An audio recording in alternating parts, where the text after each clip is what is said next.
Hola a todos, bienvenidos al canal.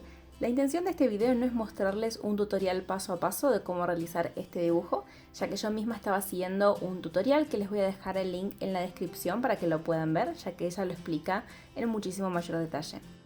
Mi idea con este video era poder compartirles distintos clips que fui grabando mientras iba siguiendo el tutorial e iba pintando los distintos pasos.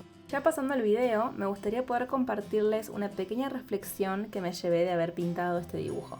Y es que quizás a ustedes les pasa como a mí que ven la foto de portada del tutorial de una persona, ya sea de o lettering o caligrafía o dibujos o en este caso acuarela, y que la foto se ve muy linda, entonces parece un dibujo muy complicado o que uno piensa seguro a mí no me va a salir, y siento que eso es algo demasiado normal de sentirlo.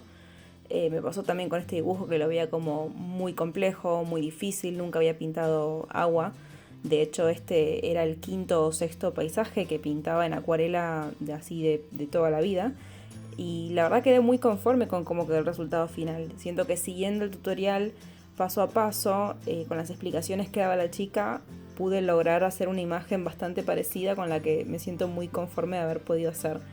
Así que quería compartirles este pensamiento que había tenido, por si ustedes se sienten similar, que se animen a intentar hacer estos dibujos. Y sin más, vuelvo a retomar con los últimos consejos de este video. Para finalizar el dibujo, utilicé una lapicera de gel de la marca Sakura Jelly Roll para ir dándole los brillos al agua. Intenté evitar hacer líneas rectas y más bien hacer puntitos o rayitas alternando entre estos dos para que le dé el efecto lo más real posible. Y ya con eso está el dibujo terminado. En este clip les muestro de fondo el tutorial que utilicé para hacer el dibujo, se los dejo en la descripción por si lo quieren ver. Y por último solo queda sacar las washi tapes para que el dibujo esté finalizado.